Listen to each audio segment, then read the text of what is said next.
get a chance to review Sims. I'm pretty much going by my memory of this story, but what I will tell you guys this about him. We can have a brief. I kind of refresh myself on the synopsis, the nitty gritty details and stuff. I didn't get to refresh myself on with him, but as I told you guys last week, Sims was a Southern writer in South Carolina. He is not in our textbook, the Norton Anthology of American Literature. He's got one brief snippet in here somewhere. Let me see where it is.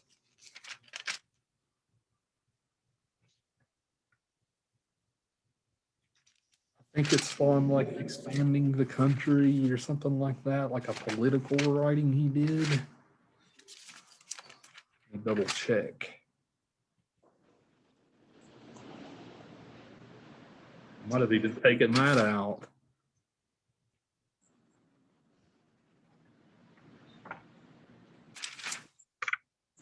There might be something about Native Americans.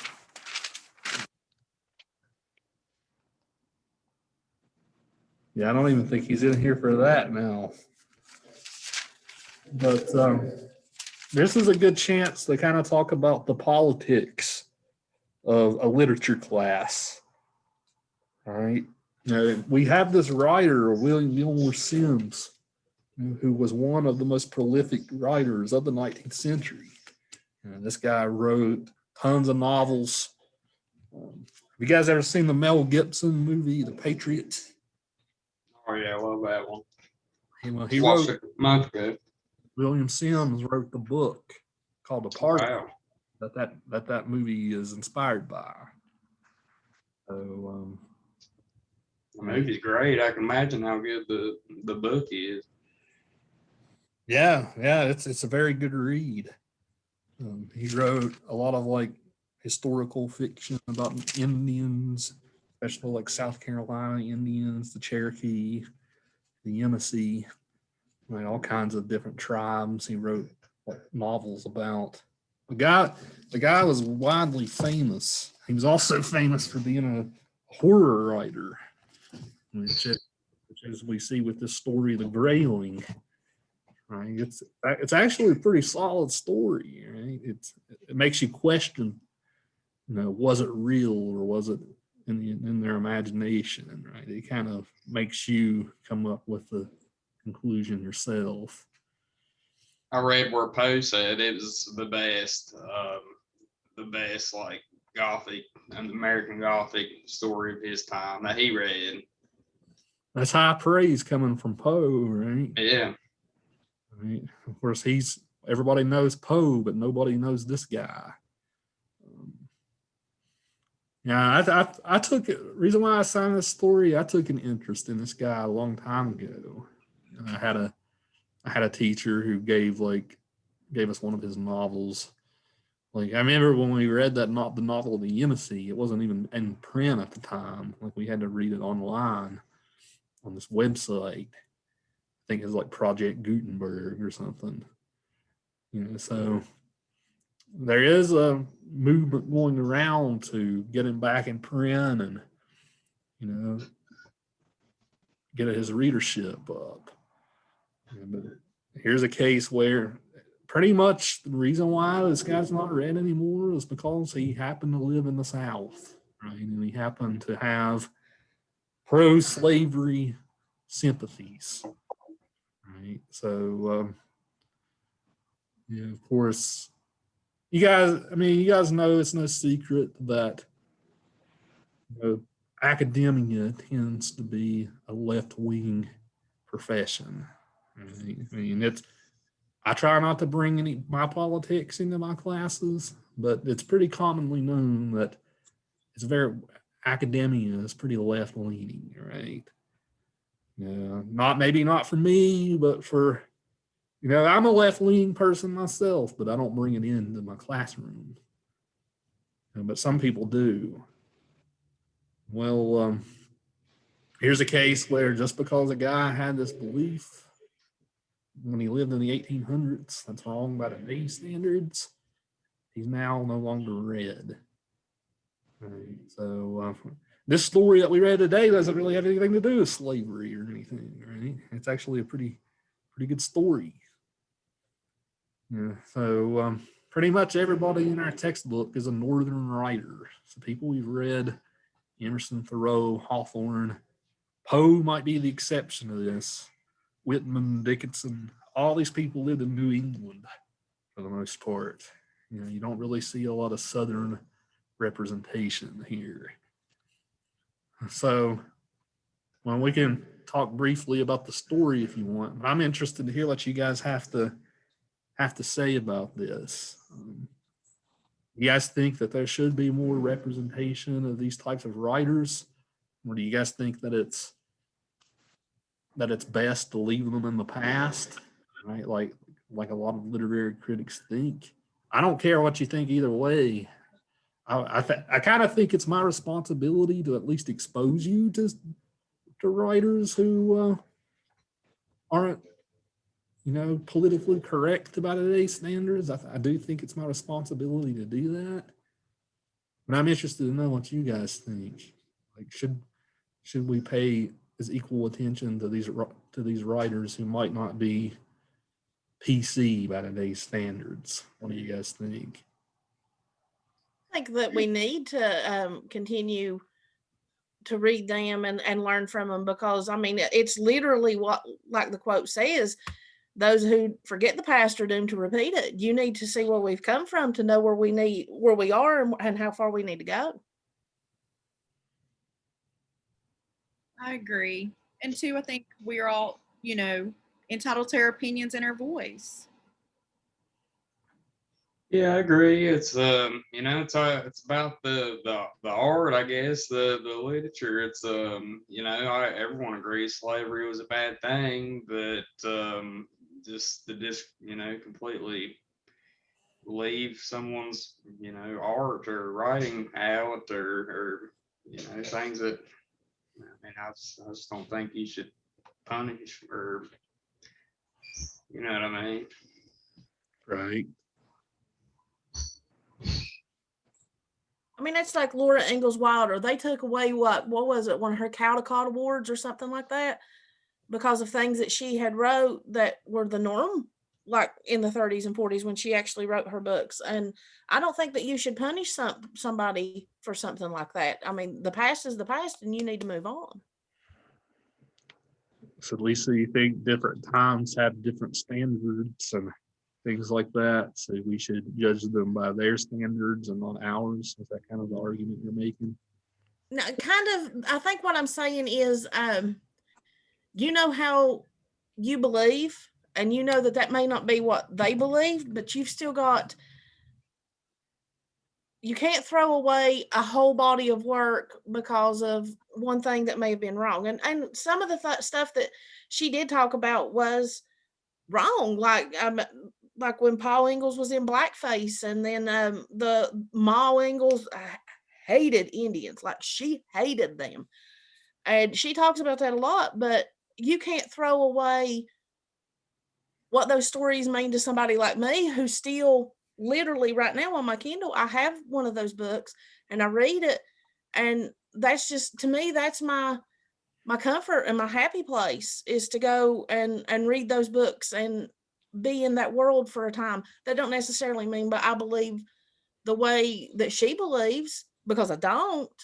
It's just, you can't whitewash the past so much that you're completely whitewashing the past, I guess is what I'm saying.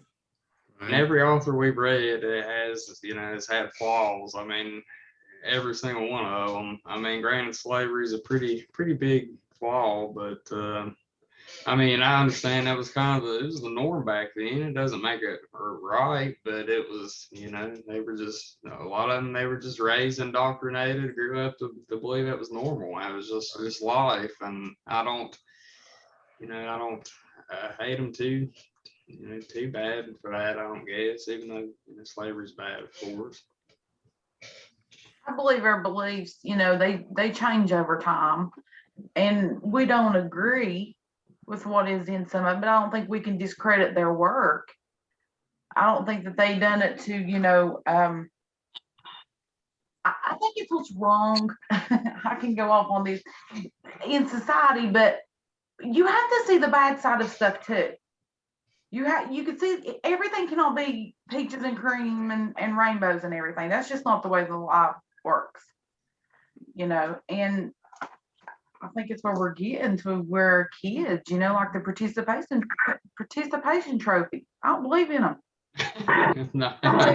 You get out there and do your work. So I don't think that we should discredit these authors. I mean, it's their choice. I like some authors better than others, but not every book that they have is going to be good. Right. Yeah, Sims wrote of course, you guys know about the book Uncle Tom's Cabin. I've told you about that book before. He wrote like this Southern response to it. That's like very pro-slavery and stuff. So like that's why that's part of the reason why he's definitely no longer read. This guy sold way more books in his lifetime than any of the other people we've read have. Yeah, so fun little factoid there for you. But we don't. If we look through this table of contents, we don't have anybody from. We'll just say this: we don't have any like white dudes or women writers from the South in our book, in our Norton Anthology of American Lit. Right? I think that's a severe lack, right, of representation. But that's why, right? Because, like I said, the profession does tend to be more left-leaning. Of course, you guys know, especially in recent years, about controversies about the Confederate memorials and all that stuff, right? It's rightfully so in some ways. Right? Some of that stuff needs to be taken down or maybe put in museums, in my opinion. Yeah, Robert E. Lee. Right. I told you guys about the lost cause revisionist history where Southerners tried to make themselves look good. Right? They weren't fighting for slavery. They were fighting for their state, on their honor and all this baloney, right? But at the same time, you can't just not act like it wasn't there, right? So that's kind of my stance on the issue. And I sound like, compared to many other people in my profession, American Lit, I sound like an extreme conservative by saying that, right? Right. I've had this conversation like when I was in grad school. Like one class that I took was actually a class on teaching this class. Right. I took a class on how to teach this class. Right, with different other people who were going into American Lit. And we actually hotly debated this. Right. Some people in that class strongly disagreed with me, thinking that no, we should leave these writers behind. So, and they had good arguments. I'm not discrediting them in any way. They had good arguments, right? So, do you really want to spend the limited amount of time we have in a classroom like this, reading writers like that? Right? Maybe a little bit. I think otherwise we get a one-sided view, in my opinion. I tend to step a little bit lightly on the subject because these days a conservative viewpoint is a lot of the times considered racist, and people don't want to hear everything they hear conservative, and they pigeonhole you, But I'm a firm believer that if you shove the past into a corner, that past is going to come back up, and it's not going to be good. And you've got to remember these things, and like maybe read Laura Ingalls and be shocked whenever you get to the part where Paul Ingalls is in blackface and know how far you've come to know that, you got through that, and you can get through anything, you know. Yeah, there's still lessons you can gain from those readings. Well, to give you guys another example, you guys all know the book. If you haven't read it, you know the book, The Adventures of Huckleberry Finn, by Mark Twain. That's something you would read in American Lit Part 2. But that book uses the N word probably 1,000. There's that N word's probably in that book 1,000 times, if not more. But there's been a whole big hubbub about that, not just amongst scholars, but even like if that book is read in high school and stuff, like there's always a controversy about it. Like, should that book be read? Well, if you actually read through the book, you'll know that the book's very highly critical of like racist people, right? It's kind of like one of those things where they overuse the word. They kind of beat home how stupid using that word is. That's kind of like what the book does. But yeah, at the same time though, like you have different people who maybe rightfully so don't want to talk about it in a classroom, right? So like let's say for instance that, well, you guys know how, especially around here, how different classrooms are set up, right? There's not too many like African American students here, right? Imagine like you were the one African American student in the classroom when you're reading Huck Finn and there's using the N word over and over. What do people tend to do? Eyes tend to go over to that person, right, to see their reaction, right? So you can kind of see why that would be uncomfortable for some people. Yeah, we read it Miss Cardwell's class in 10th grade, I think. Or it might have been senior year, but yeah, it was just, and Miss Cardwell's class, it wasn't, it was people didn't take things seriously, a bunch of rednecks and stuff. So yeah, I can imagine that would be awkward for if there's one black guy in there. Right. And you guys know that's just human nature, right? If you're talking about like a minority person, right? And there's one person in like that in there, what do people do? They tend to read the room, right? It's hard to disagree with me there, right? That's what people do. So despite whether Huck Finn had a meaning or not, a progressive or conservative for the time, what does it do to people now? It's an interesting question to consider. How do teachers even handle it? Like when you're reading the book in class, when you're talking about passages, does the teacher read that word aloud with their students? That's something we have to be conscientious about, even as teachers, whether we make that choice or not. Myself, whenever I teach Huck Finn, I do read the word because I think it's important to do so. Even to hear it, right? I think hear it used in an educational context. I think it's important.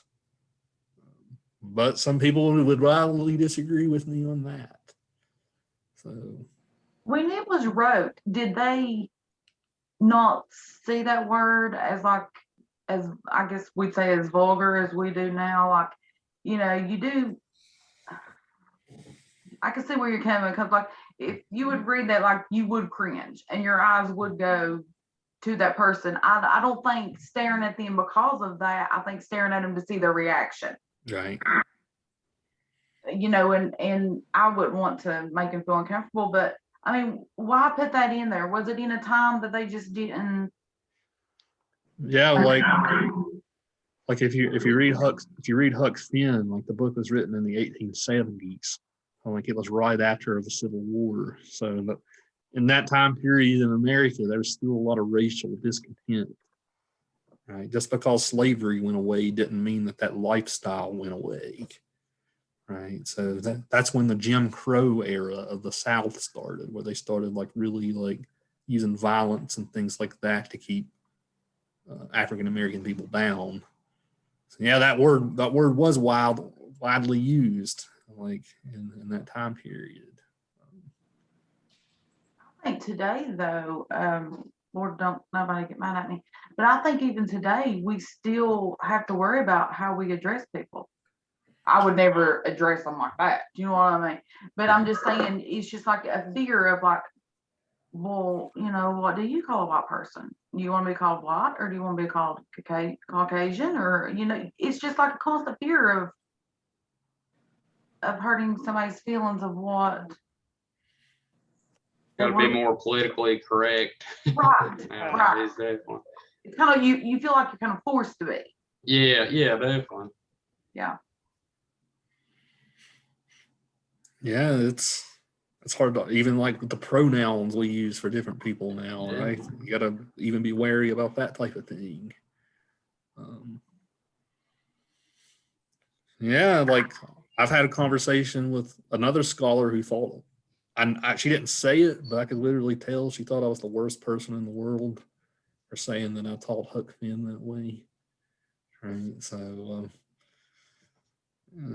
this profession of American Lit is a tricky one. You know, that's something that I at least wanted to raise these questions and bring them to your attention, right? Just to show that, hey, even like the process of creating this textbook is a political decision, right? It's a decision made by mostly people with PhDs from Harvard and Yale, right? That's who make these textbooks. Right? So certain writers like Sims, right? They have their own little club of fans. I guess I'm probably one of them. Right? But other than that, that's the only way they're remembered. What'd you guys think of that story of the Grayling? I haven't gotten to read your responses. Any thoughts on that story from last Friday? Honestly, it was my favorite one of the entire summer. I Really? loved that story. I even texted Tasha at one point and I was like, I love this story. What in particular did you like about it? I liked it was just the kind of the fearfulness of it. And I did speak of it in my little response that I did, but at one point he switches to a first person account of I think it was Grayling. It was like his first person account of seeing that ghost. And that's where I've been talking about for the last couple of weeks. Like that first person account makes me more nervous because you're stepping into that person's feet. And when he's talking about that, seeing that ghost and him hollering, you know, I'm right here. I'm dead. He killed me. It kind of makes you a little bit more nervous because you're feeling what he's feeling. I loved it. I thought it was great. I did too. I liked it too. It was just I liked it better than Poe. I mean, I think it was a total different kind of. I really couldn't believe that it was on the gothic like genre of it, you know, because I felt intrigued from the beginning to the end, but then at the end, I felt myself and caught myself smiling because I'm like, man, I just got caught right up in that grandpa's story. Now, you know, maybe this isn't the way it happened. You know, it was like an aha moment for me. I really enjoyed it. Yes, I don't know. I don't think it was. I don't think I enjoyed it as much as Poe and Hawthorne. I think yeah, the most I enjoyed wasn't necessarily the ghost story itself. I didn't feel any like suspense. I didn't feel much suspense basically I didn't while either. reading it. I kept I guess agree. I did enjoy the end. I did enjoy the conversation between the boy and the grandma and the dad. I enjoyed that aspect of it. Danny, I agree with you. That's exactly how I felt. I felt by chapter 3, I knew how this was going to play out. Yeah, I thought it was I pretty knew. predictable. Yeah. Yeah. I thought it was predictable. That's a good word. But I'm like you. I did like the final ending where it left it to your imagination to decide. Are you going to say it's up? Are you going to believe the grandmother's side of the story or the father's side of the story? Yeah. So I did like that, but I think it was a predictable story by chapter 3. What was going to happen? Yeah. But in a way, it kind of makes you think about, like, there's always 3 sides to every story, because there's my version, there's your version, and then there's what actually happened. And it kind of puts you in that frame of mind with it.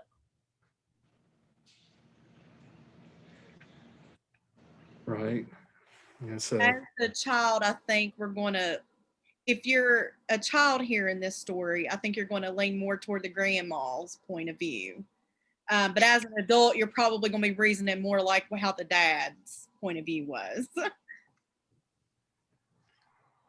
I think, researching my question there, I think, I'm not sure, but is that how Sims, he kind of believed in the supernatural? He thought it was more, kind of how could you write a gothic, horror story without a good one, without believing in the supernatural kind of.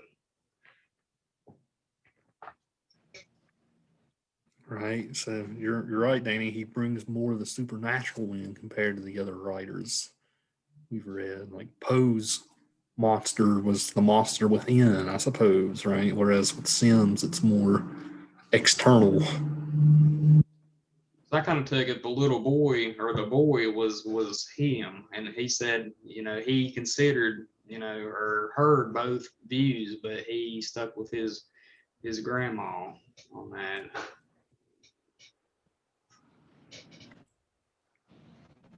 Yeah, this story does a really interesting job as far as even using like the literary movements we've even talked about in this class.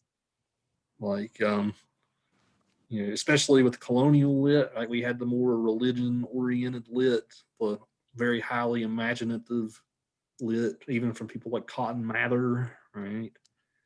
And then the Enlightenment, this era of science and reason, right? So this is still a very common theme, even in horror fiction today, or maybe like if you watch like exorcism movies or something, right? Like what was it? Was it a human thing, or was it something supernatural? Right? Can you explain this by science or not? Right? So this, in a way, this story might have been one of the first stories that have ever done that. Right? That kind of idea that was it? Can we explain this with science, or is it something beyond explanation? I just want to read you guys the first passage of this story. This is a really great passage. He says, "The world has become monstrous matter of fact in latter days. We can no longer get a ghost story, either for love or money. The materialists have had it all their own way, and even the little urchin, 8 years old, instead of deferring with decent reverence to the opinion of his grandma, now stands up stoutly for his own. He believes in every ology but numenology. Faust and the old woman of Berkeley move his derision only, and he would laugh incredulously if he dared at the witch of Endor.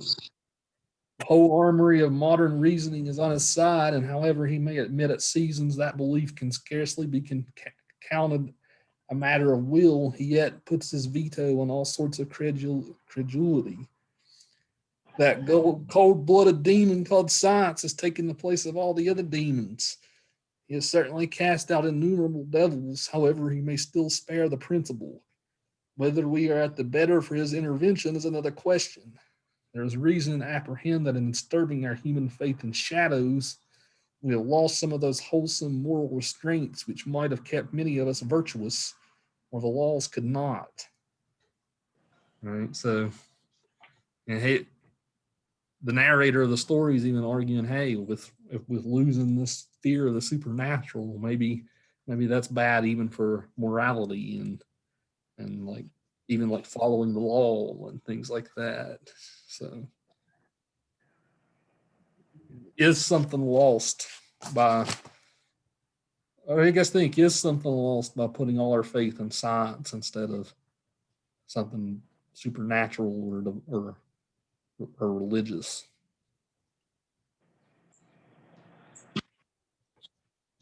I That's a good believe question. that I believe that there's a lot lost in it, and this is coming from a faith standpoint because um, if you're putting yourself rigidly in the role of everything can be explained by science, you're taking away a lot of the wonder and the faith that this world has, and because the Bible says that faith is the substance of things hoped for and the evidence of things not seen, because we believe in what we can't see, but we know that it to be there.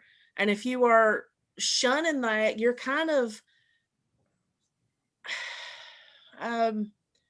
you're robbing yourself. I think is the way I feel about it, of something that you can turn to that will help you in times of trouble. Like, my mom is sick right now, but it's my faith that's getting me through, because I believe that one way or another she's going to be healed. It'll either be here or it'll be because the Lord took her home. And if it was just science, I would only have science to look at that, and science is telling me she might have maybe 4 months. And I don't want to live like that, because I believe, and I've seen miracles and things like that, and I believe that she can be healed.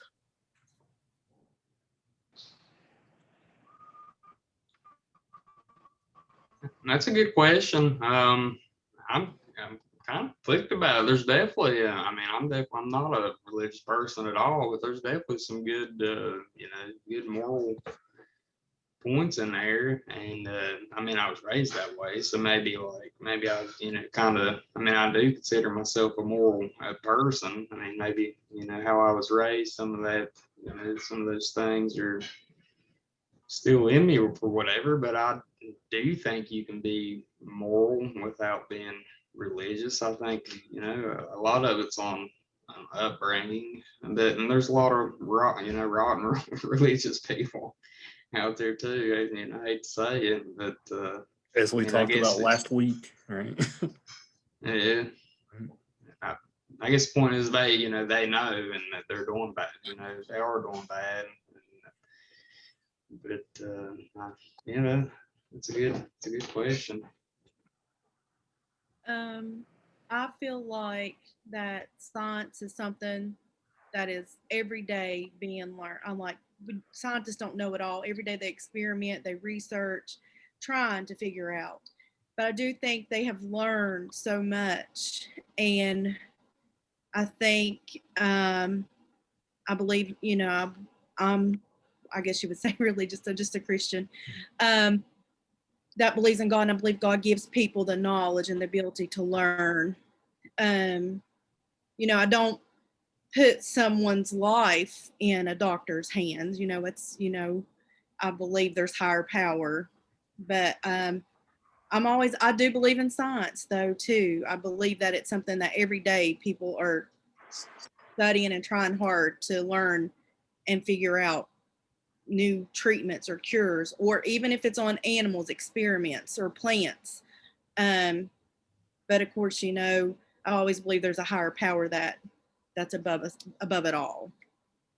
Oh, absolutely. I believe that with all my heart, because I believe that God gives men, and by men I mean men and women, but he give them the intelligence to come up with this stuff, because it takes a higher being to give somebody the intelligence to come up with penicillin, to come up with insulin, to come up with chemotherapy treatments.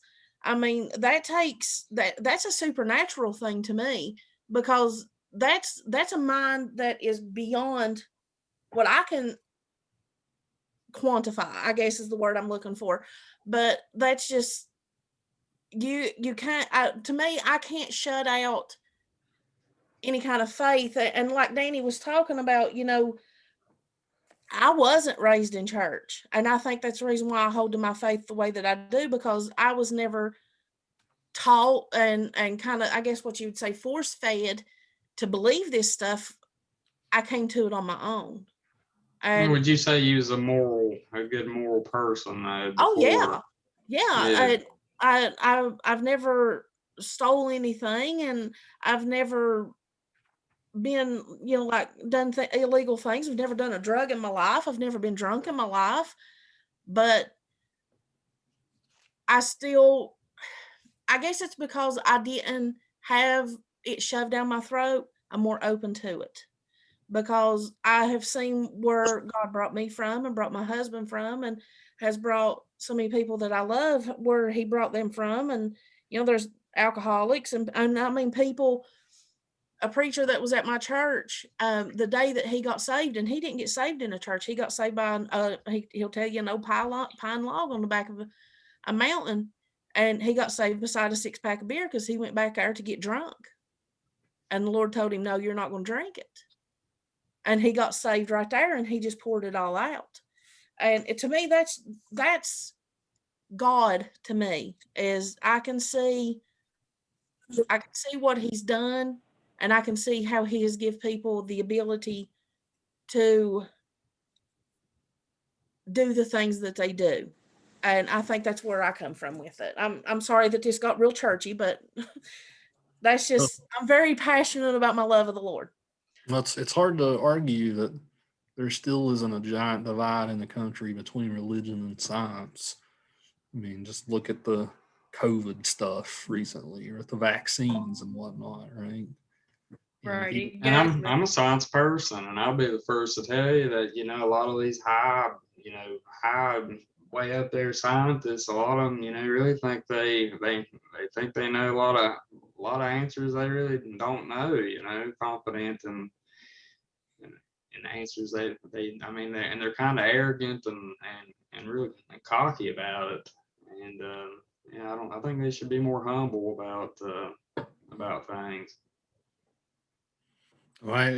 Even trying to like address the skeptical crowd, or maybe the religious crowd, like telling them like, hey, you're an idiot if you don't get the vaccine. Well, that's not gonna make them go get it. Right? No. I do want to say that that's where me and a lot of Christian conservatives are very different. Is I believe this virus is real. I believe that we need to be vaccinated. I've had both of my shots, so is my husband and daughter.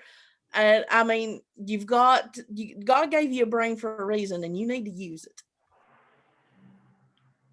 Yeah, some folks wouldn't even wear masks because they thought that God would shield them from the virus and all this stuff. Right? It's hard not to be a little snide at that kind of thinking. I suppose. It's like snake handlers. Yeah, God's gonna keep this rattlesnake from biting me. Right? That's a good comparison right there.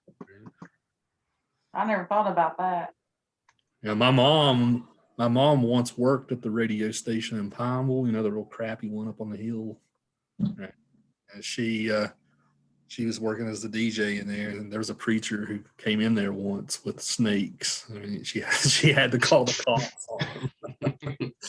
Oh, Lord have mercy. Yeah. Out of there. But me and Tasha were talking yesterday about I don't remember what it was called, but do you remember back a few years ago whenever this thing was going around, people would just be walking down the road and they would just reach out and punch you and just keep walking? I had shared a thing about this couple was walking through Central Park, and a boy it was a man, walked up and punched his wife in the face. Well, her husband throttled him. I mean, he just wore him out. And I had shared it on Facebook, and I said, my husband would do the same thing for me. And this preacher absolutely gave me down the road. He said, God will protect us from anything like that. Nothing like that will ever happen to us. And he just kept going on and on. And I said, you know what? The Bible tells me that it rains on the just and the unjust alike. Bad things are going to happen. It don't matter what side of the fence you're standing on. And people need to get that through their head. And like you was talking about, some scientists have this arrogance about them. Some Christians do too. Complete dogma on one side or the other, right? Well, let's It's good conversation. Let's transition over to the main focal point of the day, which is Melville. There's a lot. God forbid, I'm sure we'll have a whole hour of discussion. Probably, I don't even know if we'll get to Benito Cereno today. We might have to wait till next week for that. That's good. I've not finished it. I'm halfway through. Neither have I. I've I got like both of them. Yeah, I really enjoy both of them. Yeah, But they're I- both some of my favorite. Yeah, we'll see where we go, but we'll see where we go. But if we don't get a fully covered Benito Cereno, if we don't get to Benito Cereno today, we'll cover it more thoroughly next week in our final class. And I like Bartleby. I didn't see the other one topping it. It might have topped Bartleby for me. Yeah, I have laughed all through Bartleby. you haven't or have? Oh, I've laughed. Oh, you laughed. Yeah. I love it. Yeah, this story, Bartleby the Scrivener, right? This is a genuine classic of American lit. It's widely popular in our pop culture today. Even still, it's widely referenced in TV shows and movies, things like that. I'm sure you guys have heard that phrase before. I would prefer not to. I'm sure you've heard it at some point. The story does so many interesting things, right? It exposes like how does even like daily society function, and what would throwing one cog in that wheel do to like how society functions on a daily basis. And maybe it does that to an absurd level. I don't know. That's something we can discuss. Just a little bit about Melville himself. This guy, whenever you come up with like a list of like the greatest American writers, right, Melville is usually top 2 or 3. Right? He's that widely esteemed as one of our greatest writers of American lit. You could read him in both parts of American lit because he lived from 1819 to 1891. So even though this class ends at the Civil War, Melville lived and wrote for a long time even after that. But he lived up in the New England area. He and Hawthorne were actually friends. I think Hawthorne was always a little annoyed by him because Melville was pretty much like the president of his fan club, right? So I think Hawthorne was always a little annoyed by Melville a little bit. But this guy had a wild career. He started out, he wrote an early novel called Typee. And that's, if you guys are ever interested in doing your own reading after this class or continuing to read some of these authors, Typee is a book about like traveling in the West Pacific. So travel narratives were really popular back in those times, right? Just because travel was not accessible easy. So like he wrote this book about living, especially like going to the West Pacific Islands and meeting like Indonesians, right? And then like painting them as like Indians in a way, right? There was lots of that type of stuff. Very sensational book. And that book sold a ton of copies for its time. But the further this guy went in his career, the more less mainstream he went. You know, he eventually developed this style. I'll be interested to hear what you guys have to say about his writing style. But it's oftentimes called a very mundane writing style. Right? He spends a lot of time describing things, more than most writers. Right? He gets into the nitty gritty. Benito Cereno definitely was that way, right? And it's that whole story is pretty much this captain's observations of everything he's witnessed, and it seems weird on the ship.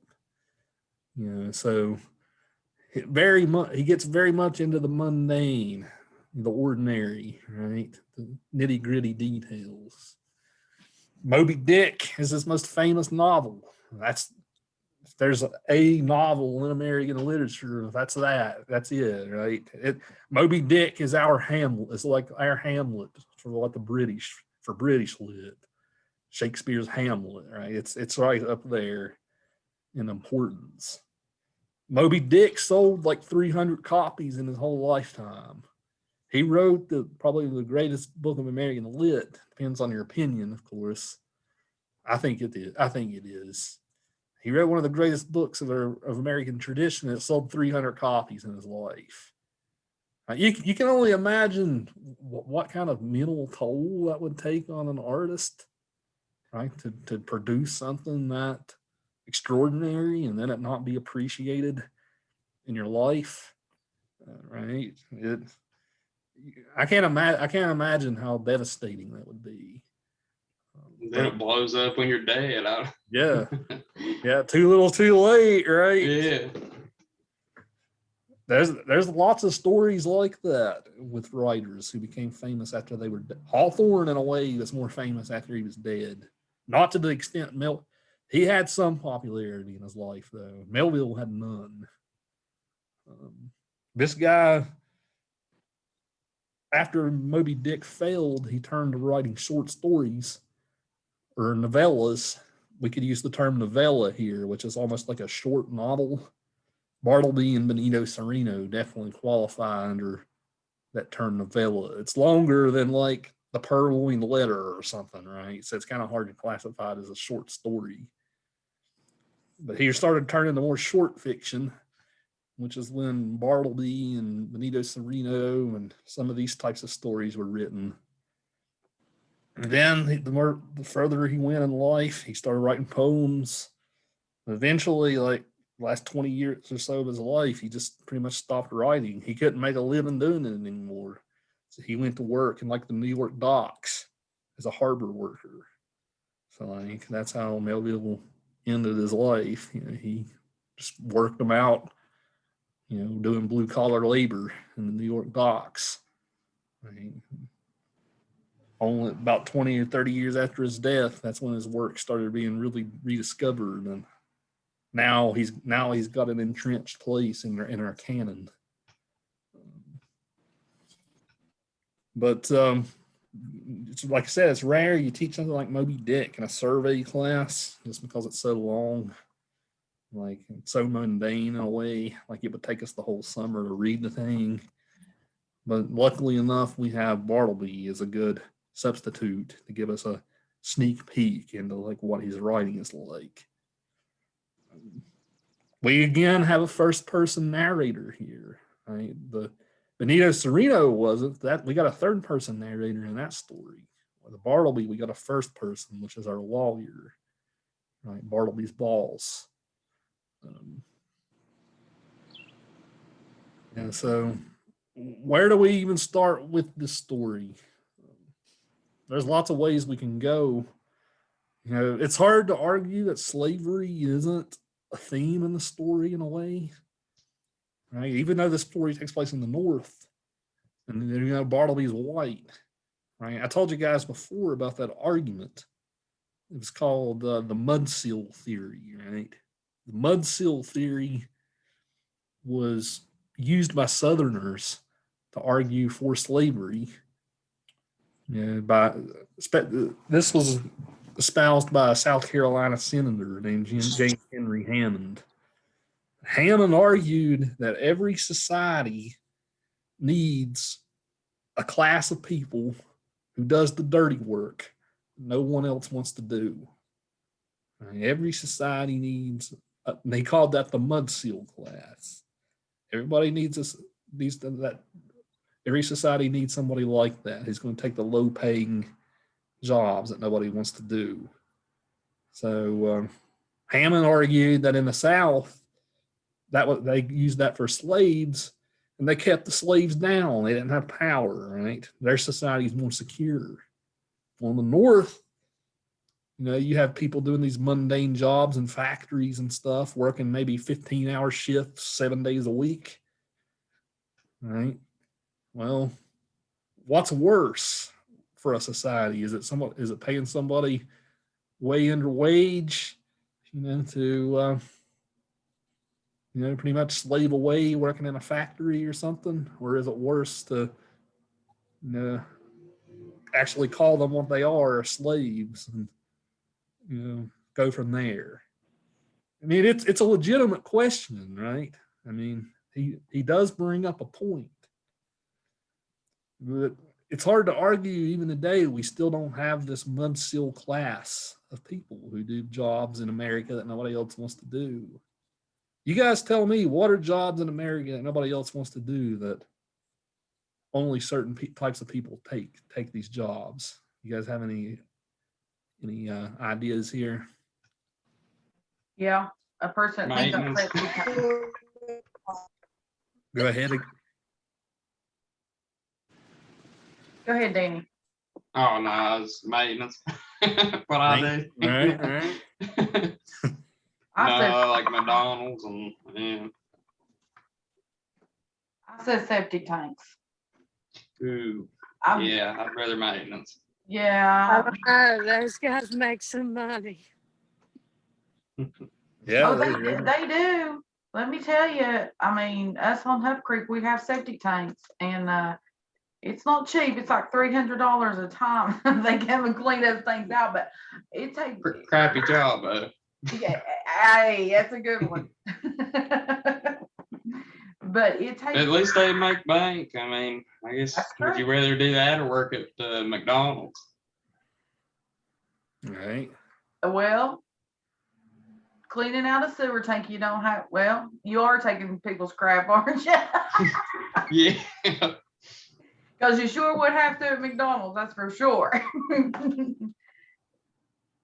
I think certain jobs take certain people, just a breed of their own. It's like my husband being a coal miner. You would never catch me going in that mines. Like I went in the Beckley Expedition coal mines and I was like suffocated. It just takes special people for certain jobs. Even like I would throw out like motel workers, right? Like maids and things like that. Oh yeah, the things they see. Oh, Like that's definitely one of those types of jobs. I would argue. CNA for a while. That's not it's not a pleasant job either. That takes a certain type of people. Especially these like low paying jobs, right? Like in America today, like a lot of those jobs like hotel workers or whatever, you don't even see like, I forget what do we call it, normal white Americans, right? You don't see a lot of white people taking those jobs, right? Especially if you like live in a big city or something. It's mostly like Mexican immigrants, things like that, who take those jobs. Probably illegal immigrants.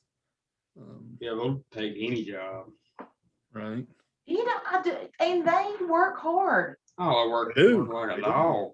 They work really hard, and you never hear them complain. Like they seem to be really grateful for what they get. I think that's some of the problem too. Is a lot of people have forgot how to be grateful, because like where me and Tasha work in after school. I work with middle school kids, and we took them down to Southern. What was that, Tasha? Like 3 years ago, and we let them tour it. And these kids were just kind of, because there was this one welding spot, and these kids were basically making fun of it. Like, why is that here at college and stuff like that? And I told them, because I had one little boy that even the instructor, he could not get over how, because it was like a virtual thing, he could not get over how well this little boy could weld. And I told him, I said, y'all, I said, not everybody's going to be a doctor. Not everybody's going to be a lawyer.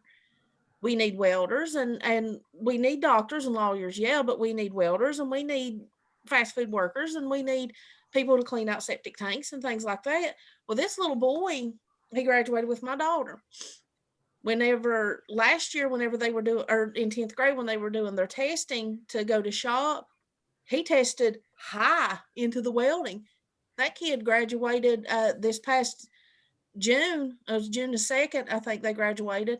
But he graduated with his welding certificate. He's going to walk into like a $20 an hour job. and he's going to Right. be set for life. And he was special needs and things like that, and learning disabled because Tasha, he was in the 8th grade, people, and Tasha taught him how to read a kindergarten book. He didn't know how to read. And I knew college was never going to be an option for him because he can't read, but he can weld, and he's got a good career, and he'll be able to provide well for his family. And people, I think that's a lot. People kind of have their nose up in the air about blue collar jobs, and it's the blue collar jobs that's keeping this country going. Seems Right. like that's the ones we depend on the most. Yes. Yeah, without those people, some types of people doing those jobs, our society arguably wouldn't function. Right? We're starting to see a little bit of that, like these fast food joints and stuff. You know, well, even today, like we see a lot of people who are unemployment, right? Rather than taking these like low paying jobs, right? It behooves them to stay on unemployment rather than like go to work at McDonald's or something. They Right? make more money, man. If I did the $600 a week whenever that was going on. Yeah, I mean, no matter what Yeah. political stance you take, right? It would be kind of stupid. It would be kind of stupid to Yeah. shoot yourself in the foot, right? I agree. Right. So But I think the difference now is, I'd like to think no matter who you are or what you do, no matter what kind of nasty job you do, there's a way out of it. You can do something else. Like, I mean, that's what I'm doing, we're trying to do right now. So, I mean, there's you have options now where I guess a slave didn't have that option. Yeah. I had a kid back a few years ago who we were talking about what you're going to be when you're an adult, and he said, "Oh, I'm going to play professional basketball." And I said, "You have like less than a 1% chance of becoming a professional basketball player, considering I had to show you how to dribble the ball." But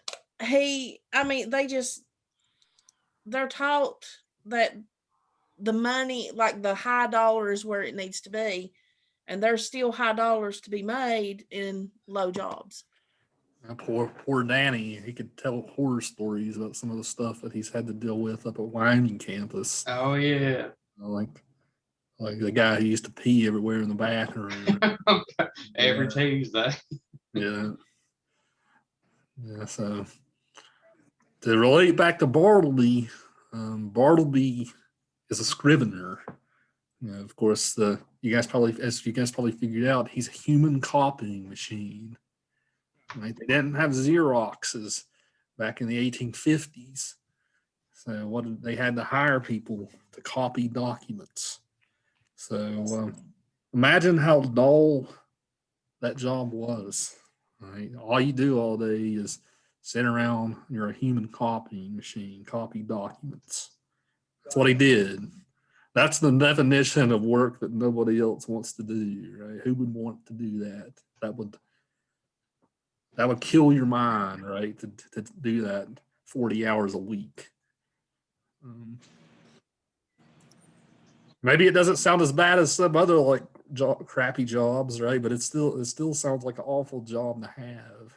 Right? I mean, it's no wonder Turkey was a drunk and the other guy was a drug addict. Having to deal with that every day. Turkey and nippers and all Yeah. that. Right. One guy only works well in the morning. One guy only works well in the afternoon. Right. Yeah, so that's the crux of the story, right? We have this guy doing this menial work until one day he says, "I would prefer not to." And then the whole world comes crashing down around them. All starts burning down after he says those words. I would prefer not to. What do you guys think here? What does that phrase, "I would prefer not to"? Why does that just completely demolish how this law office functions?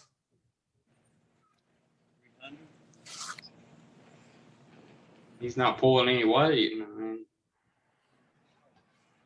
right? So he's not pulling weight, so his work's getting delegated to others.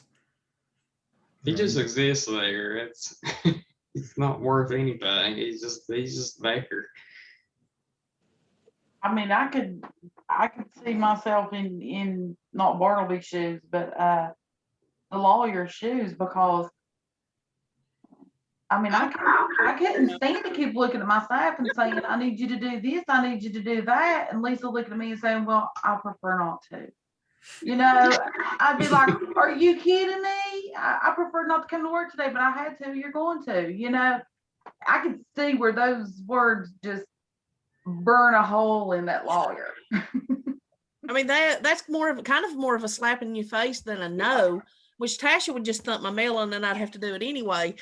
But I mean, it's just, I would prefer not to. That's kind of like, I'm saying no, but I'm saying it with attitude. Hey, at least he said that. I've had some just plain out, right out, just not do it, just look at you and not do it. But at least he said, I prefer not to. he was nice and polite about it. At least you knew what to expect from him. Right. Not much. Yeah. He was consistent.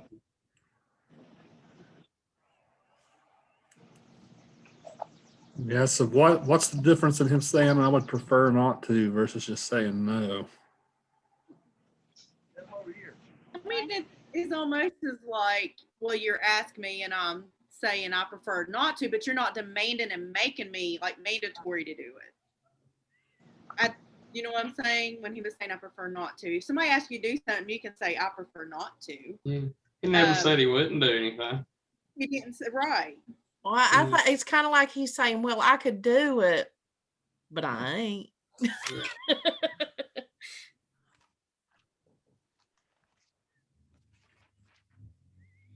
You know, if you would kind of, I guess it'd be on what mood that you'd be in, but you know, if I had somebody to say that to me, like, well, I just prefer not to, it would kind of take you back, and I could catch myself laughing, like, are you kidding me? Like, did they just say that? It is kind of a nice way to not do something, I guess. Or instead of saying just I ain't doing that, I prefer not to. I think it's a very polite. Polite.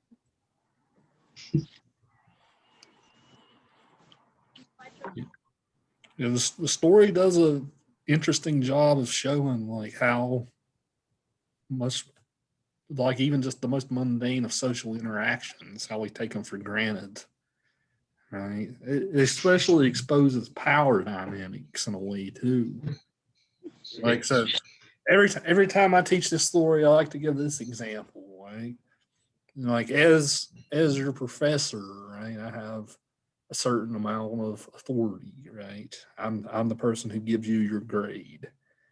Right. I'm supposed to teach you something, but I'm also supposed to be the one to give you your grades. So like that's like my power, right? And some professors could arguably abuse that power, right? You know, but let's say, for instance, that all 7 of you would, I say, short paper 2's due Friday. Well, what if all 7 of you say, I would prefer not to? Right? And you actually mean it. Right? Nobody turned the paper in. Well, that completely renders me completely powerless. Right? What am I going to do about it? Right? Nothing. I can't do anything about it. Right? I could give you all F's, but that would just reflect off badly on me. You could prefer not to give us F's. That's what I was thinking, Danny. I was thinking the same thing. Hopefully you would prefer not to.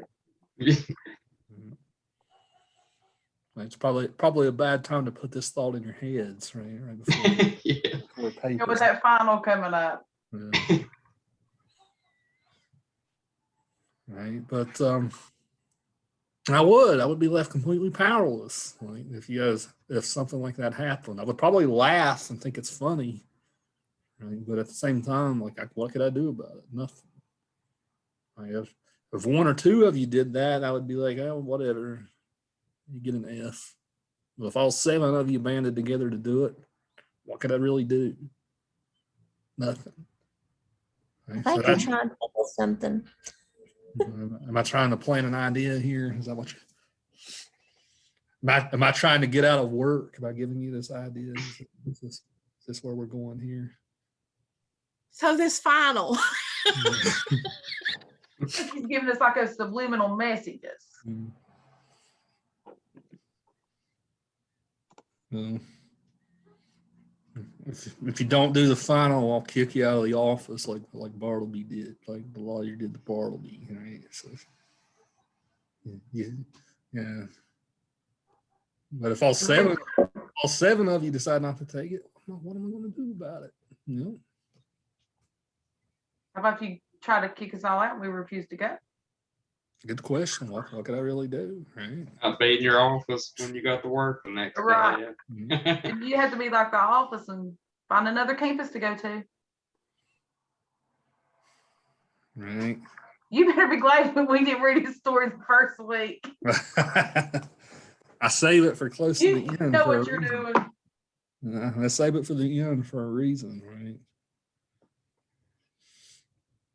Right. So, but that's the interaction between a student and teacher, right? But this interaction works like this for almost every interaction in life, right?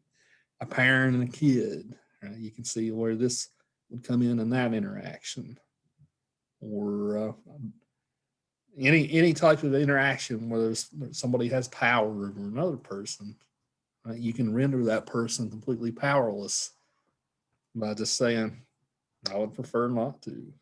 Right? Kind of a profound idea when you really start thinking about it. It's funny, it's comic. I think you guys are right to laugh at the story. I think it is meant to be a comedy story, but it's also kind of profound too if you really start thinking about it.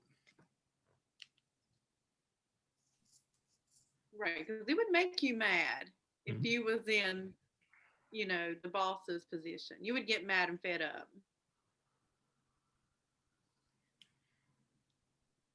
Oh, for sure. For sure. Yeah, he's supposed to be leading this law office, right? And law offices are usually like very efficient places, right? If you're going to handle all these cases at once.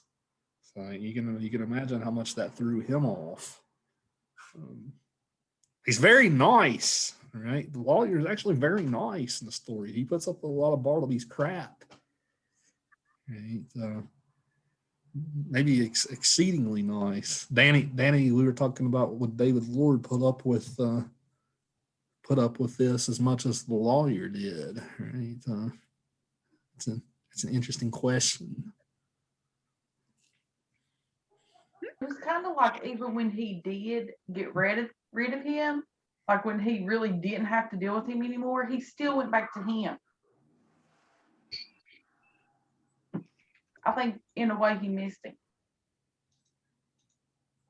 Do you think the lawyer missed Bartleby? Yeah. Because when Bartleby got put into the cell, right? The police came and got him. And he still went to see him when he didn't have to. And he still wanted that man to be nice to him. Yeah, he goes and sees him at the jail, right? Yeah. At the jail, he then says, "I would prefer not to," and even they like try to make him eat and stuff too. Yeah. So like he pretty much commits suicide Wait, in no. the story. It's like nobody's going to tell me what to do or make me do it. I'll do what I want. Rebellion. So what do you think his deal? I mean, what do you think his deal? I mean, I guess that's open to interpretation. Well, that's what I found. Mostly like, what's his deal? It's that's what I've. The ending still kept you wondering, didn't it? Yeah, is he depressed? He said he worked in what was it, like a dead end letter shop or something. I don't know. Is he depressed from reading all these, or sorting through these dead end letters, or was he was he, I know something popped in my head, was he, did he read Thoreau and civil disobedience? Did he just not want to comply? I mean, he was I guess, sort of the freest person, free to do whatever he wanted to, in a sense.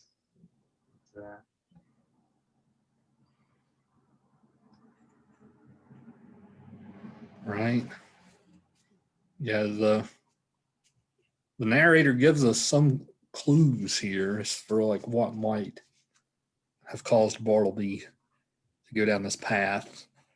On 1470, we have a description of the setting.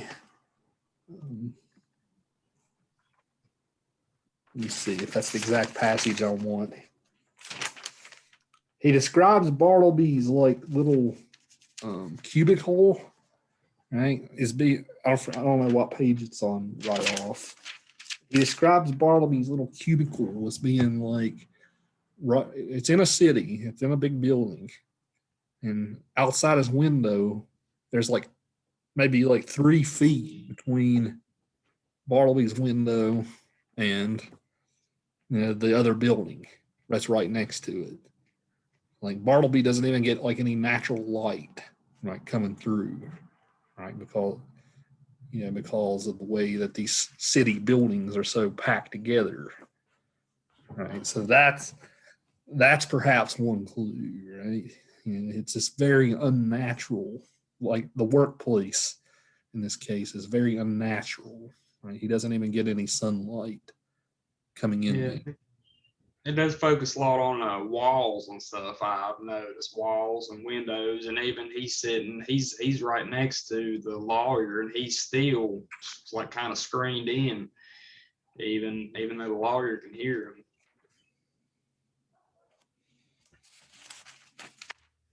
Right. It's very, very claustrophobic sort of air. As you just said, Danny, the walls are caving in a sense. Even in the jail, he was staring at the wall in the jail cell.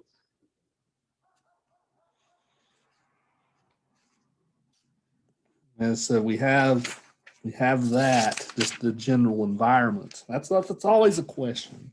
How much does our environment shape our personalities? Right? Like, where do you work? How does that shape your personality? How does that help even make you work? Like, that's one of the great questions about this pandemic, like working from home. Some people were able to do it, some people weren't, right? Or some people struggled to do it. In this case, this place is so claustrophobic. How can you work? Right? Plus, you have all these other characters like nippers and turkey and all their sort of ticks on a daily basis you got to work with. So you're dealing with your coworkers, right? We get something just eventually becomes creepy about this work too.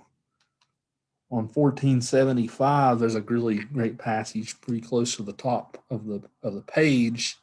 It says that the lawyer says, at first Bartleby did an extraordinary quantity of writing, as if long famishing for something to copy. He seemed to gorge himself on my documents.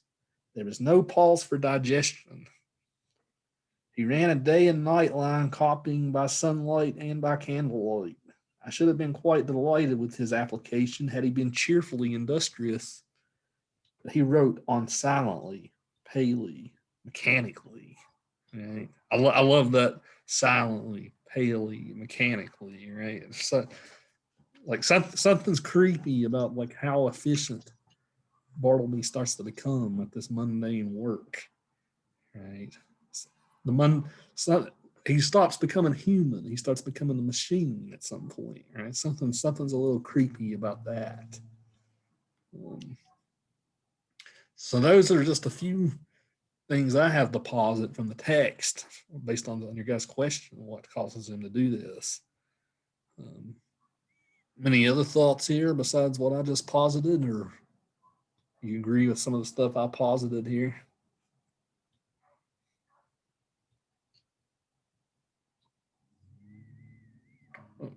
Also, one more clarification, the dead letters office that they mentioned at the end, that was like this type of place where they sent mail that didn't have a sender, so like, or a recipient. So like they would like process all this mail that didn't have a recipient. So like that's what that was. So you can even imagine how dull and mundane that was in itself too.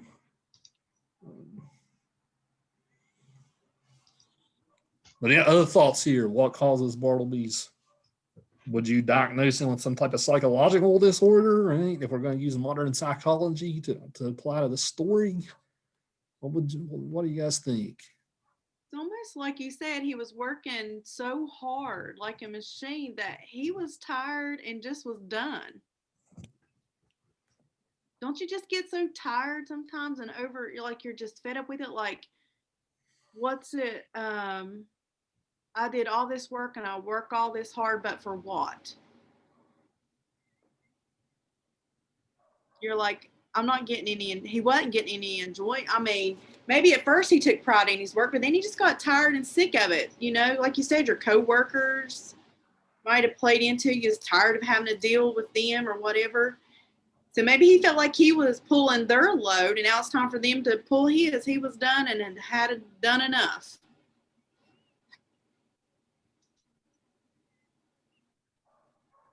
Still Yeah, funny though. I think we've all felt that way at some point, Bridget. Like, what is all this work for? Like, where's it going? What's it leading to? That sort of frustration that we Like all the more you do, the more someone expects out of you, the harder. You know what I'm saying? They expect it all the time. And I felt like a zombie at work. I'm sure, like him, I guess, just show. I'm gonna do whatever, as little as I can get by with this day on certain days. Yeah. even when we think about things like wages, right? We can imagine Bartleby wasn't paid that high of a wage to do this job, because anybody can do this job if you could write. So oftentimes with these types of jobs too, right? If you're not compensated well, are you really going to give them your full effort? Yeah, maybe he felt like he wasn't already compensated for what he'd already done and was, waiting to get paid up, I guess. Right. And then he wouldn't look over his own work and he's like, why should I? Well, if he hated it that bad, why did he like live there and not look forward, but like live there and stay there and not talk to anybody, but still, I guess, receive pay or whatever? Why stay? That's a good point. Yeah. What do you think, Kayla? What's your answer to your own question? I don't know. I think he was just comfortable because the lawyer let him get away with it. So I would keep doing the same thing too. I'd say I prefer not to. I live there and don't do work, so why not? You can get away with it, free rent. Yeah. That's like, even if you're dealing with a child, right? If you let a child take an inch, right, they're going to take a mile, right? That's kind of like what Bartleby does here. Oh, that's a good way to put it. Yeah. I think he's intentionally like taking advantage of the lawyer's kindness. I think so. In a way, right? Like if it was a very stern worker or employer, right, he could have been out the door, the first time he did it. Okay? But the lawyer feels some type of sympathy for him. I would even be interested to define what this sympathy is. He feels something for him where he doesn't take that step. It eventually gets extreme, right? The guy's living there. He doesn't go home. Like he goes in there on a Sunday morning to take care of some work. Like Bartleby's sleeping in there, right? Bartleby probably doesn't shower or do anything like that. He's just existing in there. Yeah, I mean, it gets to the story starts getting to an absurd level at some point. Right? I don't know. Yeah, well, Like when he comes there on a Sunday and he's trying to get in there and he can't get in because he's got his key on the other side, and he's like, come back, maybe walk around a little bit, 3-4 times. the lawyer does it. Like he listens to him. Yeah, he goes. And he comes back later. Okay. He even offered him to let him stay at his house, and he preferred not to. He wanted to be at the office. In a way, doesn't he remind those of us that are parents, like when we're trying to talk to our children, you talk and talk and talk, and they're just like, eh. Yeah. So did They Bartleby prefer not to listen. steal a key, or how did he get the key? Because I know the lawyer said he had 4 keys and didn't know where the last one was, and then we find out that Bartleby's living there. So how did he get the key?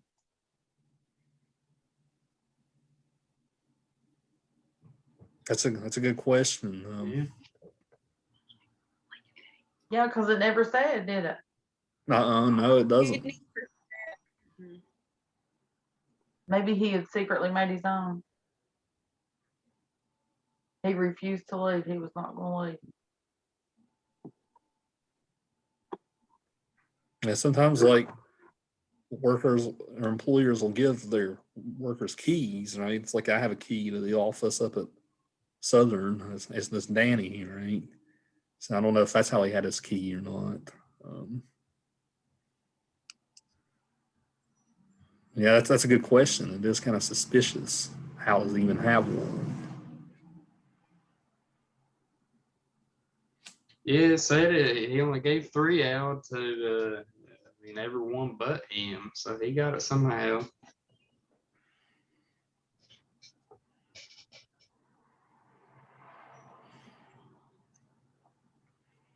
And what would have been the point here where one of you guys would have drawn the line? Where would you have said enough? You got to leave. I don't care what you prefer to do. What point in the story would you have went to that level, do you think? Probably the first time he said, I prefer not. Yeah. I have short patience, slow fuse. Yeah.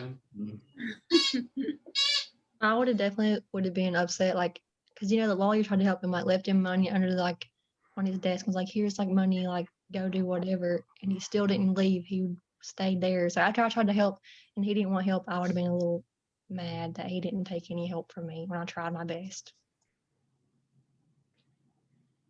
The I probably, agree, Caitlin. yeah.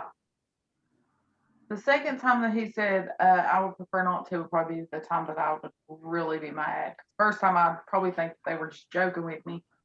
And then that Sunday that I would have tried to get into my office and he wouldn't let me know, I'd have probably busted the door down, threw him out. Slaughter, he kind of gets fed up though eventually, and that was only when he was having people in his office or whatever. It was kind of like a blow to his reputation, I guess. Kind of like you moved out and left something behind, you need to come back and get it. Yeah, the guy even goes to the extreme of moving his law office to another location because he can't get rid of Bartleby, right? That seems to be the ultimate extreme, right? I'm just going to move my office away from this guy.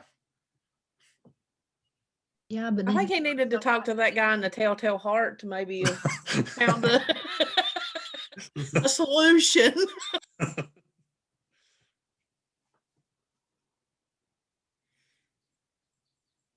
Yeah, he would stare at Bartleby's eye in the night in the office. His pale mechanical eye. Yeah, that ran him out real quick.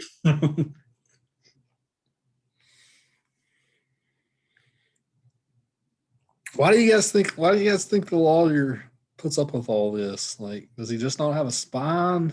Does he feel some kind of weird guilt maybe for the way that he treats his workers. Have any I insights? think he here? has a heart. I mean, he has a heart. He's still got some humanity left to him. Even though he's a boss, he's still got to find out, like, really what's causing this man to be like this. He thinks he's not normal or loony or something, or whatever the word said in the book. But sometimes people get on our nerves and we get mad at them, but yet we still, just like our kids, you still love them, have compassion towards someone. He was a Christian man too, and I guess some that played a part in it. Yeah, he goes to church, right? And on Sunday, Right? So you love your neighbor. And maybe he kept thinking if I'm nice to him, he'll eventually give in and prefer to do something.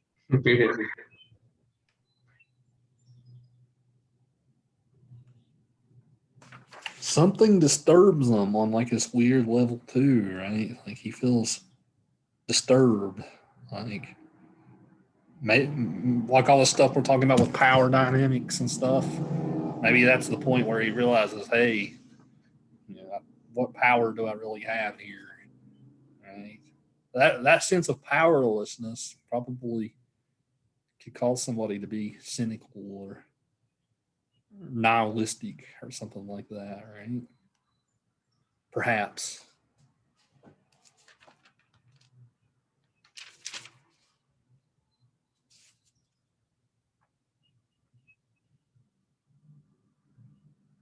On page 1486, there's a good passage on this. I think this is when he leaves the office on Sunday.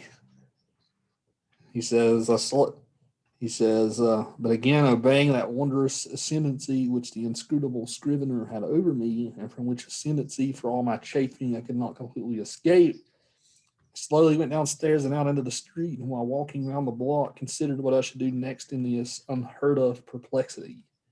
Turn the man out by an actual thrusting, I could not. Drive him away by calling him hard names would not do.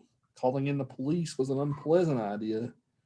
And yet permit him to enjoy his cadaverous, that's an interesting word right here, cadaverous triumph over me. This too I could not think of. What was to be done, or if nothing could be done, was there anything further that I could assume in the matter? A cadaverous triumph, right? Because you guys know what a cadaver is, right? So, he's almost arguing like this is a triumph from beyond the grave, almost, right? Like it's something he can't defeat. Right? You can't get one up over a dead person, right? So, interesting adjective right there, cadaverous.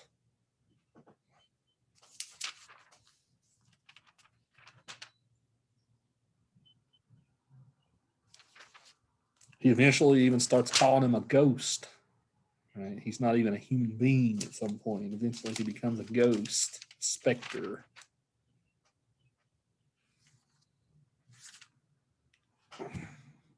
It's funny, but it's creepy too, right? It is. That's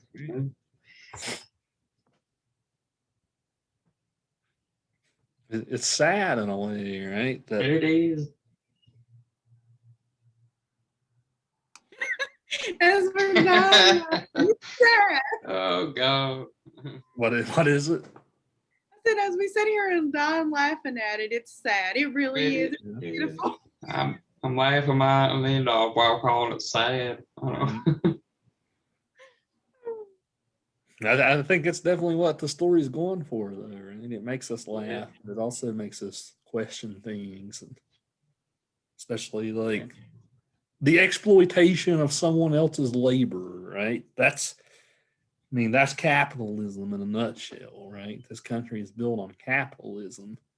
Like we get very rich people and very poor people. Right? Well, how do you become very rich? Most of the time, it's off the backs of someone who's very poor. Right? I mean, that's just how it works. Whether you think that's a just society or not, right? If you want more of a socialist society where there's more equity between the rich and the poor, as it was in the case of early America, right? As Craig Core said, with all the farmers. But by this point, there was this divide between very rich and very poor started, right? How do you become rich? Off the backs of the poor. So the poor are doing the hard labor. The rich are profiting from it while doing hardly nothing, right? That's how America works, right? This story definitely exposes that.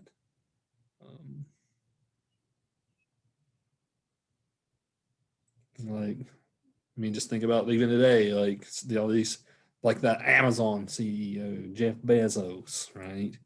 This guy makes like $1 billion a day, right? Probably more than that, right? Well, does he do the work to earn $1 billion a day? Right? No, it's these low paid workers for Amazon who take these jobs who are making him richer. Right. So I don't know if we want to get into the ethics of capitalism or not here.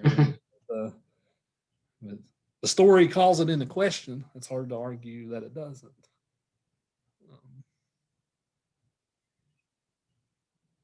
Right? Does hard work get you? Can you become that successful and rich without, exploiting someone else? Right? It's an interesting question.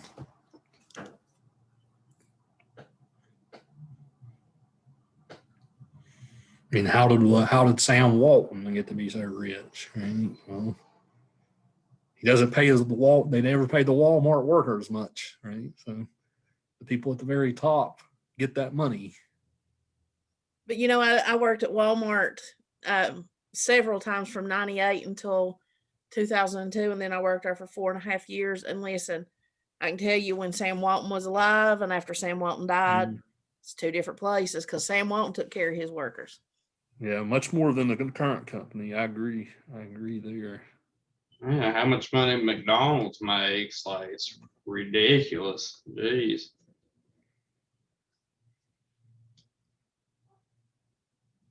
Yeah, like all these companies like bust unions, like Walmart's. Like I worked at Walmart as a cashier when I was in college.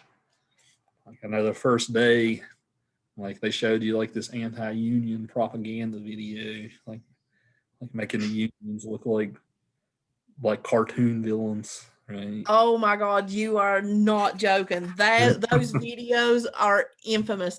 It's almost as bad as the Pizza Hut videos when you used to get hired there. Like it's just brainwashing from day one to the end of day two. Like those videos are something else. Yeah, you remember Lisa? They probably still do it if you start working there. Oh, no doubt, because they are scared to death of the union.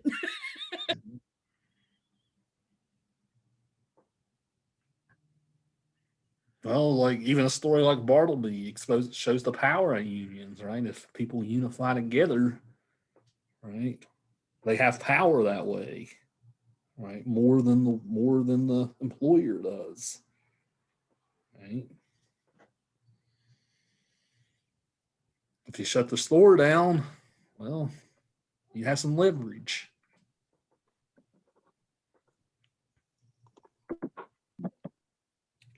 So again, I'm not trying to be espouse left-wing propaganda here. I don't want you to accuse me of that, but the story does call this into question, to say the least.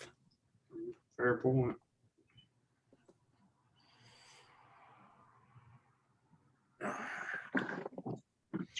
And I got one more question for you all before we conclude today.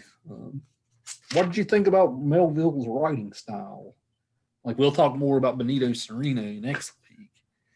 What did you guys make of his writing style? I know last week you guys said Hawthorne was more of a challenge because he used a lot of diction and like complex sentences and like his vocabulary is very extensive, right? What was your guys' experience with Melville like in this regard?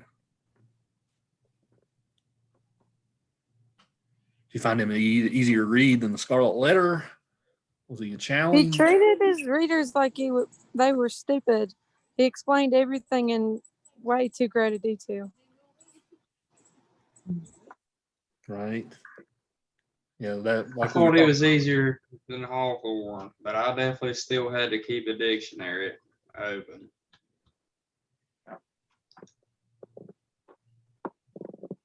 I felt the same. Yeah, it's like in Reniero Sereno, he says at one point, the captain looks like a somnambulist. I had to look up what that was. I even had to look up what that was. He meant a sleepwalker, right? But that's the $10 word, or sleepwalker. And so Yeah, I think he's a lot easier. He was rough, but I still think he was a lot easier than Hawthorne too. He keeps pounding you with those big words. Makes you think that he was so intelligent. I feel like they do that they're doing it just for the sake of doing it.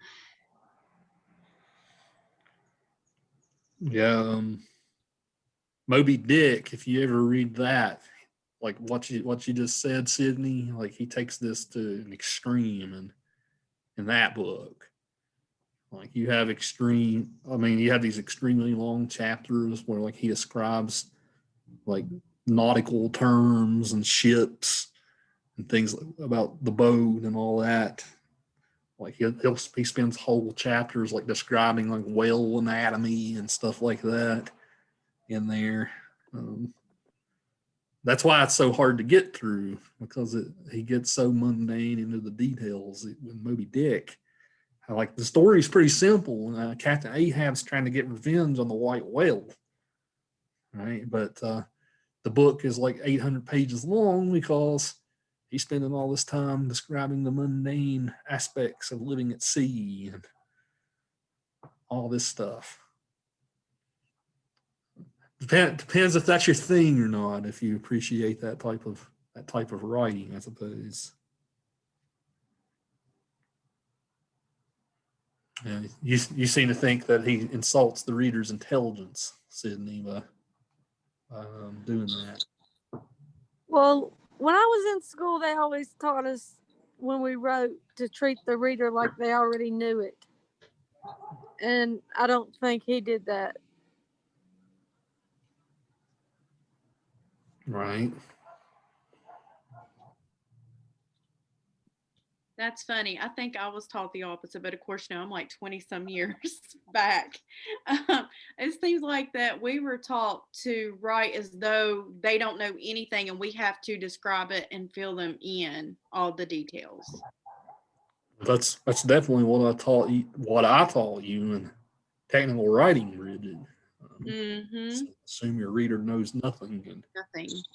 My high school teachers did not teach us that way. They taught us to treat them like they were already familiar with it.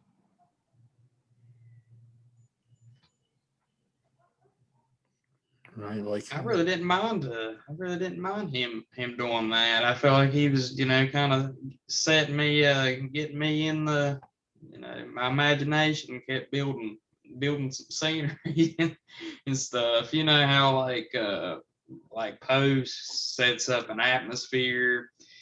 I guess it's kind of like that, but in a more like comedic sense, I guess.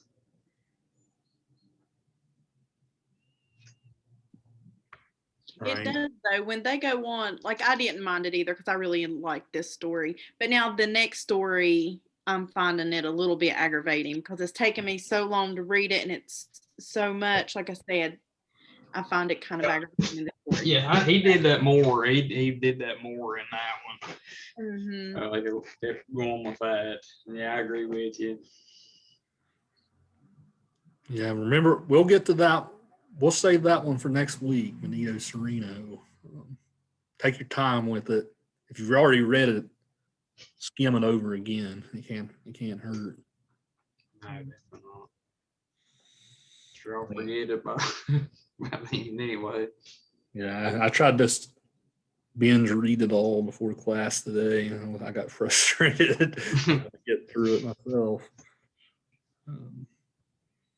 So that's what we're going to do next week, guys. We'll talk about Benito Cereno. We'll talk about Whitman and Melville's Civil War poems. Okay, we might briefly talk about life in the iron mills too, since that's Friday's discussion question. Yeah, that story's. Or go ahead. We got to talk about the exam too. And the exam, right? We'll spend an hour talking lit, and we'll spend an hour talking exam. So Okay. yeah, that's the plan. Okay. Let's plan to spend about 20 minutes on Benito Cereno, maybe 20 minutes on the poems or so. So give or take. And then our short story is due this Friday, right? Right. Your last one of those, right? That story is going to prove interesting. It's going to be a little bit of something new for you all, because that story is a realism story. And in realism stories, these characters use accents. So you start to see dialects in stories, starting with this life in the iron mills. So you're going to get like this, as you read, the characters will talk in this like really like Pittsburgh type accent, right? So, which isn't too far off from ours. So you're gonna even that story will prove a little challenging Friday, because you actually will start reading dialogue in dialects and accents. So that'll be a little bit of something new for you all. Can I ask what you said there right at the beginning? Because I had two people yapping in my ear and I didn't catch it. I'm sorry. Beginning of what? Right before you was talking about the dialect and stuff like that. I just said next week we'll finish talking Benito Cereno and the poems. And then I was talking about the short story for a minute. Okay. I apologize. No, you're good.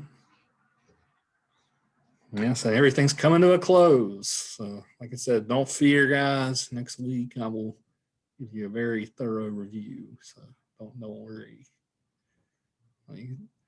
Most of the time on my tests, people get A's and B's and F's. Right? There's not even really, I don't really even get C's or D's. I mean, it's very wide. What does that suggest to me? That data, it's a very wide gap. People who've read the stuff do well.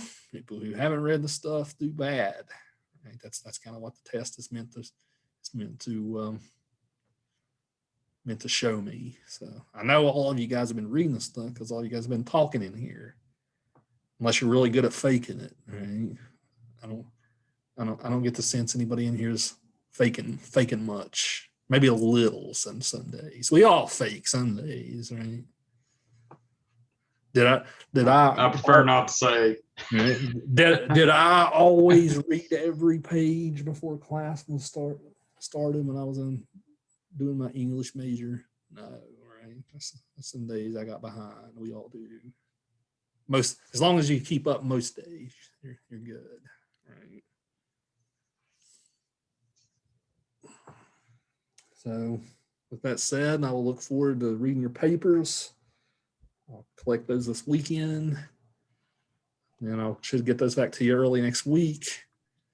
And then we'll start putting a bow on everything. Okay. Do you have a set date for the corrections on our other papers? Because I still have to correct a few things. Let's say for those next Monday. Next Monday, I'd like to put an end stop on that. So short paper 1 in the midterm. Finish those by next Monday, because I'm not going to have much time next weekend, the end of July, to do that, because I'm getting married that weekend. So, yeah, so I want to be done by Friday. So, Congratulations.